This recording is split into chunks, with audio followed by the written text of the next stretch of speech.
Welcome to Haunted Canada.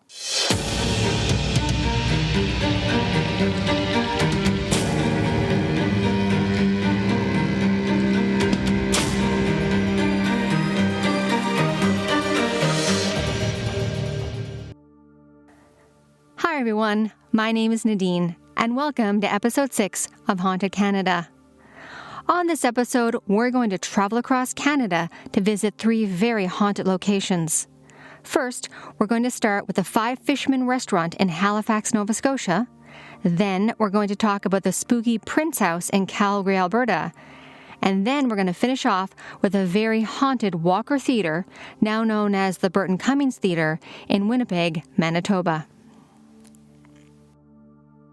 The Fisherman restaurant is the most haunted restaurant in Halifax, Nova Scotia, and is filled with ghosts and spirits from the tragic sinking of the Titanic and the Halifax explosion. Originally, the building was constructed as a schoolhouse in 1817. It became the first school in Canada offering a free education to anyone who wanted to learn, receiving the distinction of being the first national school, and it's now actually recognized as a protected heritage site. Soon the building outgrew its location, and the building was purchased by its new proprietor, Anna Lowens. Anna wanted to start an art school, calling the building the Halifax Victorian School of Art. Anna knew what she wanted, and she was determined to ensure that the art school was a success. In Halifax and around the world, she was known as a smart and intelligent woman. Before coming to Halifax, Anna was the governess to the children of the King of Siam, an experience that she would later write a book about called Anna and the King of Siam. The book would be translated into a Broadway musical, an Academy Award-winning movie, and many other versions of The King and I. Eventually, the art school moved to a new location and became the Nova Scotia College for Art and Design. Among the many distinguished artists on staff was the late Arthur Lismere of the famous Group of 7. In 1900, the building was purchased by the Snow family. Snow & Sons would enjoy a bustling business running a funeral home and the city's oldest mortuary. John Snow & Company Funeral Home would play a significant part in 2 of the world's most tragic disasters, the Titanic and the Halifax explosion. On April 15, 1912, the Titanic struck an iceberg 350 miles off the coast of Newfoundland. Rescue operations took place out of the nearest mainland port, which was Halifax. Some of the victims that were pulled from the icy Atlantic water were John Jacob Astor IV, the wealthiest man on the ship, and Charles M. Hayes, the president of the Grand Trunk Railway. Along with other corpses, were brought to the Snows Funeral Home in Halifax so appropriate arrangements could be made. As there was a lack of embalming supplies on the ships that were recovering the bodies from the sunken Titanic, a majority of the recovered bodies never made it back to shore, with many of the third-class passengers and crew being buried at sea, while some of the wealthy passengers' remains were returned to families for burial. 129 of the bodies that ended up at the John Snow Funeral Home were buried at the Fairview Lawn Cemetery. If you're ever in Halifax, definitely take a visit to the Fairview Lawn Cemetery to pay your respects to those who died in the sinking of the Titanic. Then 5 years later, on December 6, 1917, the Halifax explosion happened, and at the time, it was the largest man-made explosion in history, claiming nearly 2,000 lives when a French ammunition ship struck another vessel in the harbor. Again, Snow & Company were overwhelmed with bodies, with a photo running in the local newspaper showing the funeral home with coffins stacked high on the streets and sidewalks. The north end of Halifax was wiped out by the blast and subsequent tsunami. Nearly 2,000 people died, another 9,000 were injured or blinded, and more than 25,000 were left without shelter. The sound of the blast could be heard from miles away. John Snow's funeral home windows were shattered, but the company stayed open. They conducted the funeral services for those who had died in the explosion.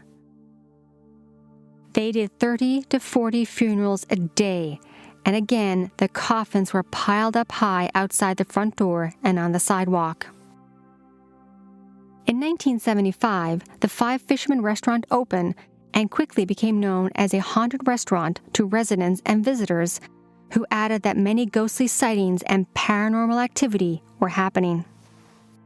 Over the years, there have been hundreds of stories of all the strange and spooky things that happen inside the Five Fisherman restaurant. From dishes flying off shelves, knives and forks mysteriously falling off tables, faucets in the kitchen and the bathrooms turning on and off by themselves, and the kitchen doors swinging back and forth.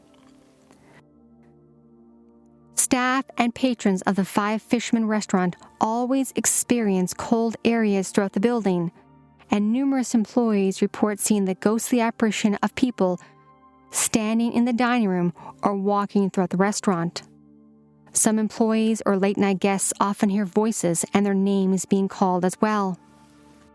On one particular evening, a woman was having dinner at the Five Fisherman restaurant with her husband when she suddenly felt someone slap her hand. The woman became startled, as there was nobody around her when she was talking to her husband, yet she could feel her hand being slapped, and when she looked down, she could see a red mark on her hand still. As there was nobody nearby, the woman became a little concerned and told the waitress what had happened. It was then that the waitress told her of the many ghostly happenings within the restaurant, and they believe that it is one of the many ghosts playing a trick on the woman. On the top floor of the building is a private dining room, and it is where many of the spookiest and strangest things seem to happen. When the building was the Snow's funeral home, the private dining room was known as the morgue, where all the bodies were taken to be embalmed. And it was the very room where the victims of the Titanic and the Halifax explosion were all taken to have their bodies properly embalmed and prepared for burial. And this top-floor restaurant, the former morgue, was the very spot where Mr. Snow, the owner of the funeral home, died, and to this day it is believed that it is Mr. Snow's spirit that is still haunting the morgue room. The room now, of course, is a private dining room at the Five Fisherman restaurant, with many sightings of Mr. Snow standing in the corner of the room, still watching over his funeral business. Staff have reported that in the room, lights will go on and off, wine glasses often are flung from tables, and the heaviest of footsteps are heard walking back and forth when the room is completely emptied. Everyone who works at the Five Fishermen today, they of course believe that it is Mr. Snow still roaming throughout his morgue, still to this day. I was in Halifax about 3 years ago and had the opportunity to visit the Five Fishermen restaurant and got the chance to speak to some of the employees. They were all very open about telling me the many ghost stories that surround the building. One waitress told me that she had often seen the ghostly spirit of a woman standing on the staircase, just crying uncontrollably. On other occasions, the waitress said that when she walked into the dining room, she would often see people sitting at the different tables, again dressed in early 1900s attire. But as soon as she took a second glance back at the tables, there was nobody there. Even odder is the fact that staff would often hear two people arguing in the front hallway, a man and a woman. Yet, when employees walked out to see what was happening and who was arguing so loudly, the voices stopped and the area was empty. The waitress told me that she wasn't afraid of the ghosts and all the strange things that happen, but she never wants to be left alone in the building by herself. While the historic and haunted Five Fishermen restaurant continues to intrigue visitors and spectators alike, it is the sad tales of the Titanic and the Halifax explosion that lend to making it such a mysterious and haunted building filled with ghosts and spirits in Halifax, Nova Scotia.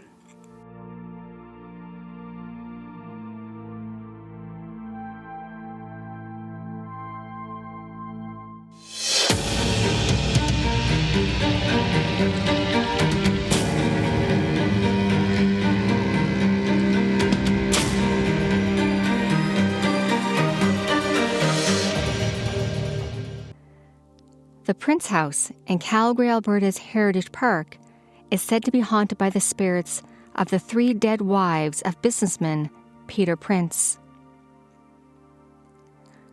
The house was built in 1894 and came from a picture in a magazine ad. Peter Prince had seen the house design in the November 1893 print of Scientific America. He liked the picture of the house in the magazine so much, and he knew that it was the house that he had to build for his family in the fashionable Eau Claire area of Calgary.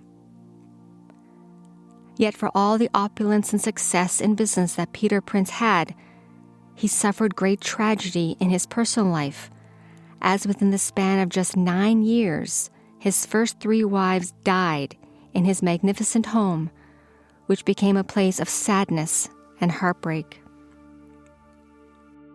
Peter Prince was born near Trois-Rivières, Quebec, in Canada, on May 4, 1836.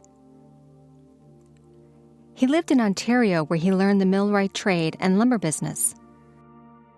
In 1866, he moved to northern Wisconsin, working for the Northwestern Lumber Company, and became an American citizen. Peter Prince was a go-getter and was always open for the next opportunity. He was a very hard worker and eventually became the manager of the Eau Claire and Bow River Lumber Company in Calgary, a position that he held until 1916. Prince quickly became involved in other business opportunities, building a flour mill, later becoming the Robin Hood Mill, which many Calgarians will still remember to this day. Prince also operated the Prince and Care Ranch at Brooks. He became the president of the Calgary Iron Works and the Calgary Milling Company. In 1889, Prince signed a contract to supply Calgary with electricity and formed the Calgary Water Power Company. And in order to get the waterworks company operational, he built a dam on the Bow River. And it was not an easy task to get approval for the dam, but of course, Peter Prince got what he wanted. There's a very interesting story that I read about how Peter Prince obtained the exclusive contract to provide Calgary with electricity, which became the bulk of his enormous wealth. Apparently, Peter fell on an unlit sidewalk, and because of that, he saw a business opportunity. Peter continued to run all of his businesses up until his death, January 1925, at the age of 89. Yet for all the success that Peter had in the business world, nothing could take away the many tragedies that he suffered in his personal life with the death of his first 3 wives. So, who exactly were all of Peter Prince's wives? Peter's first wife was Margaret Corrigan. She died February 4, 1898, at the age of 58, from a long illness believed to be connected to diabetes. Margaret died in her beautiful home, and it is where she had her funeral, otherwise known as a wake, until she was buried at the local Roman Catholic cemetery. When I read Margaret Prince's obituary in the Herald, dated February 5, 1898, it said, "With sincerest regret, the Herald announces the death of Mrs. Prince, wife of Mr. P.A. Prince, manager of the Eau Claire Mills. The melancholy event occurred last evening at 6 o'clock at the family residence on Rhine Avenue West. Up to the early part of last summer, Mrs. Prince enjoyed a fairly healthy good life, but since that time she suffered a good deal and gradually became weaker till Wednesday last, when she became extremely weak. She had for the past day or two been gradually sinking till last night, when death released her from her suffering. She was a notable Christian woman, and her loss will be deeply felt by all who knew her. Besides her soaring husband, she leaves 2 children. The funeral procession will leave the family residence at 9 o'clock on Monday morning and will proceed to the Church of St. Mary, the church which she loved so well, and for which she labored so earnestly. The interment will take place at the New Catholic Cemetery. Her bereaved husband and relatives will have the sincere sympathy of the community in their sad bereavement. Peter Prince's second wife was Emma Wallen, and sadly she died October 17, 1900, from tuberculosis at the age of just 46. Emma's obituary stated that the Herald regrets to announce the death which occurred in the early hours yesterday morning of Mrs. Prince, wife of P.A. Prince, manager of the Eau Claire and Bow River Lumber Company. The death of Mrs. Prince was not altogether unexpected, as the deceased lady had been failing in health for a considerable time. The funeral, which took place from the family residence to the Church of the Redeemer this afternoon, was attended by a large number of friends. Mr. Prince and his family will have the sincere sympathy of the community in the loss which they have sustained. Mr. Prince's third wife, Rosa Douglas, died October 21, 1907, from cancer. And it seems that her death notice in the paper was the shortest of them all. It read, "The death of Mrs. P.A. Prince occurred yesterday afternoon at her residence, 238 4th Avenue West. The deceased was aged 53 years. In just 9 years, 3 of Peter Prince's wives died in the home that he built in the Eau Claire area of Calgary." Peter Prince did go on to marry a fourth wife, Emily Wilcott, but she ended up outliving Peter Prince, and she died in 1909. The chilling tale of the Prince House has long been the subject of fear and fascination among those who dare to explore its haunted hallways. The ghostly presence of Emma Wallen, Peter Prince's ailing second wife, looms large on the secluded third floor. Afflicted by the contagious tuberculosis, Emma was confined to the upper level of the house, where her spirit is believed to wander still to this day. Legend has it that the spirits once housed on the same floor also contributed to the airy atmosphere, their presence felt in the locked rooms filled with historical artifacts. The narrow, steep, and dark staircase leading to the forbidden third floor acts as a barrier against the curious, as stories of strange occurrences continue to circulate among the employees at Heritage Park. The nursery on the lower floor holds its own secrets as well, with sightings of a spectral woman in a white dress cradling a baby in her arms. Visitors and staff alike have reported witnessing the ghostly figure rocking the infant back and forth, singing a haunting lullaby. The whispers of the lady in white extend beyond the nursery, as her apparition is often observed in the neighboring sandstone house, adding to the mystery surrounding the Prince home. The paranormal encounters do not end there. Security guards have encountered inexplicable phenomenons like lights flickering on and off in unoccupied rooms, to the balcony windows swinging open and closed on their very own. Even faithful guard dogs have been spooked by unseen forces within the confines of the mysterious Prince House. Loud stomping noises, misplaced objects, and the ethereal presence of a woman with a baby continues to unsettle those who cross the paths with the many restless spirits at the Prince home. As sightings of the woman in white persist, witnesses have recounted instances of her ghostly presence in the windows of the historic home. Some speculate her as a lost soul seeking solace, while others are convinced of the haunting nature of the house. The stories of the ghostly occurrences at the Prince House are immortalized in a book called Ghosts of Heritage Park, a chilling testament to the unexplained mysteries that linger within the park. While some may dismay the tales as mere superstition, those who have experienced the spine-tingling phenomenons firsthand know better than to underestimate the ghostly inhabitants of the Prince House. Visitors are advised to tread lightly when passing the historic site, for you never know when the ghostly residents may reveal themselves to those who dare to peer into the shadowy spirits of the home. With all the tragic death that happened in the Prince House, no wonder it is such a spooky and haunted location in Calgary's Heritage Park.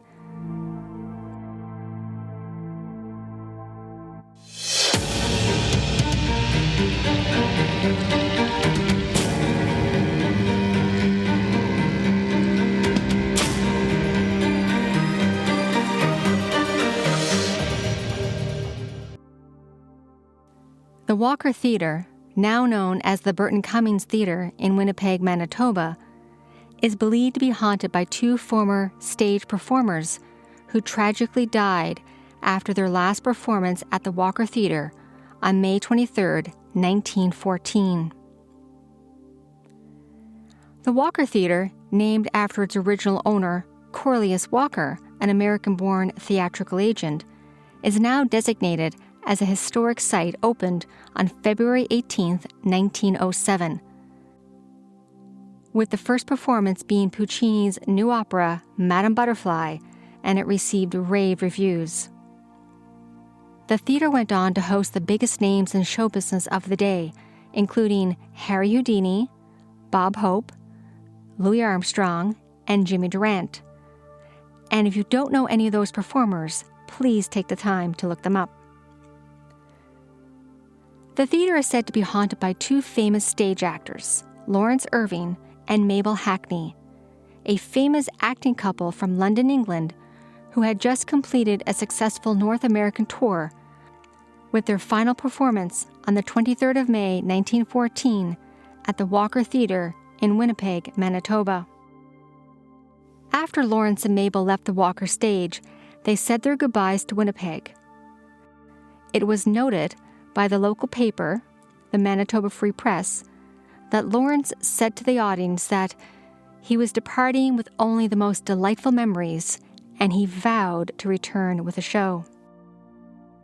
With the completion of their tour, the couple decided to travel back to England and had booked their passage home to London via Liverpool on the Corrigan, but a friend convinced them to transfer to the larger and more luxurious Canadian Pacific sister ship, the Empress of Ireland. And it was that last-minute decision that sealed their fate. Sadly, they would never make it back to London. Just one day later, on May 29th at 2 a.m., just one day after setting sail, the Empress of Ireland sank near the mouth of the St. Lawrence River, following a collision in the thick fog with a Norwegian ship. Although the Empress of Ireland was equipped with watertight compartments, and after the tragic sinking of the Titanic just 2 years earlier, the Empress of Ireland also carried more than enough of lifeboats for all the passengers aboard, yet sadly, it did not stop the tragedy from unfolding. The collision caused a massive hole in the lower deck of the Empress, causing it to quickly list on its side. The lights went out moments later, and the ship sunk in just 14 minutes. This tragedy happened so quickly that it only gave the majority of the first, second, and third-class passengers very little time to react, and no ability to save the lives of themselves or their families.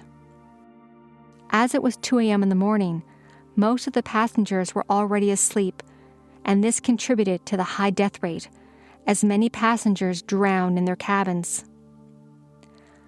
Of the 1,477 people on board, 1,012 people died, making it the worst peacetime maritime disaster in Canadian history.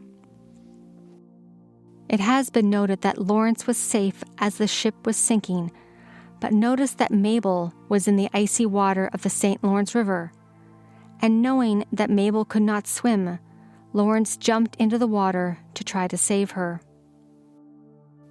Lawrence and Mabel were last seen wrapped in each other's arms as the ship slipped beneath the icy waters. Lawrence Irving's body was eventually found in the water, still clutching a piece of his wife's nightdress in his cold, dead hand. Yet sadly, the body of Mabel Hackney was never found. When Winnipeg theatergoers heard of the tragedy, they were shocked and saddened by the deaths of the famous actors. Winnipeggers had thoroughly enjoyed their performances just the week earlier and had loudly applauded Lawrence and Mabel's performances of their 4 plays, The Typhoon, The Unwritten Law, The Lily, and the first full production of The Importance of Being Earnest.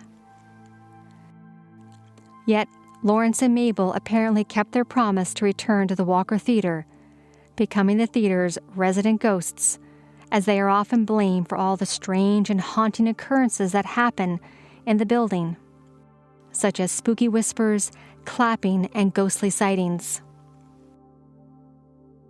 It has always been believed that the Walker Theatre, now known as the Burton Cummings Theatre, has many of its own ghostly inhabitants, with 2 of them being the spirits of Lawrence and Mabel, who are believed to be still wandering throughout the theatre, the location of their final performance.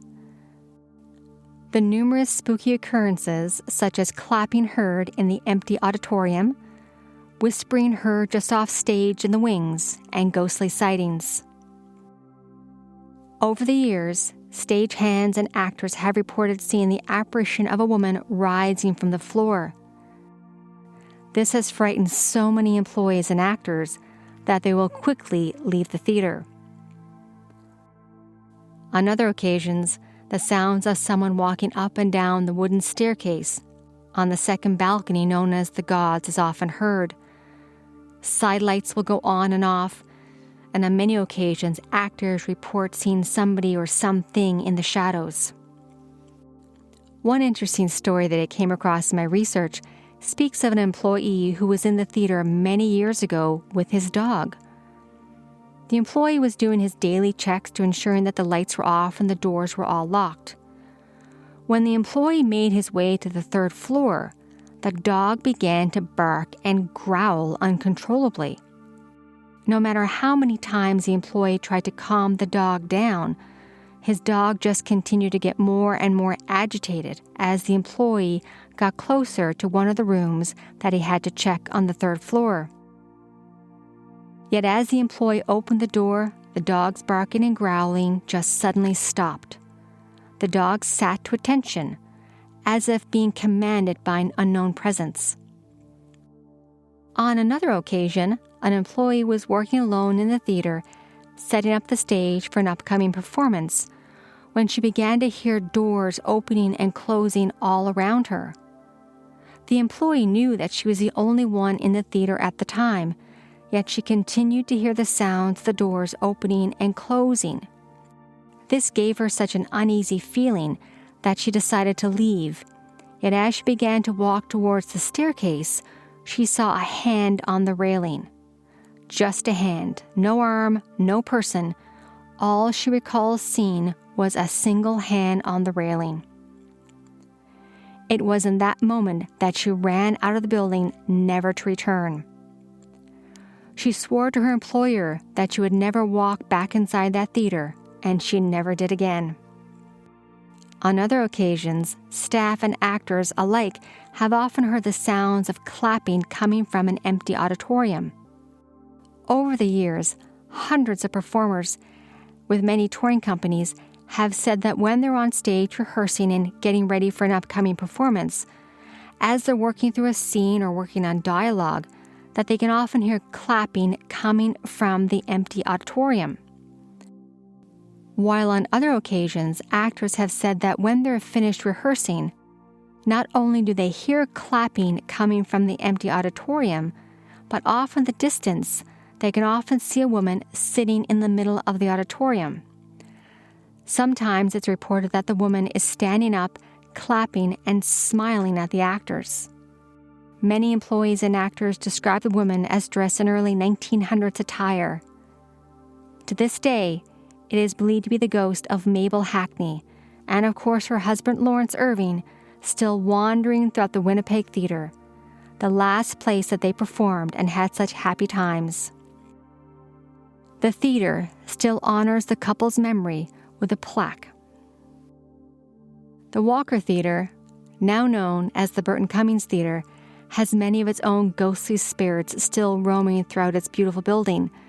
But of course, the staff that still work at the theater today believe that it is Lawrence and Mabel still wandering throughout the theatrical theater, still to this day.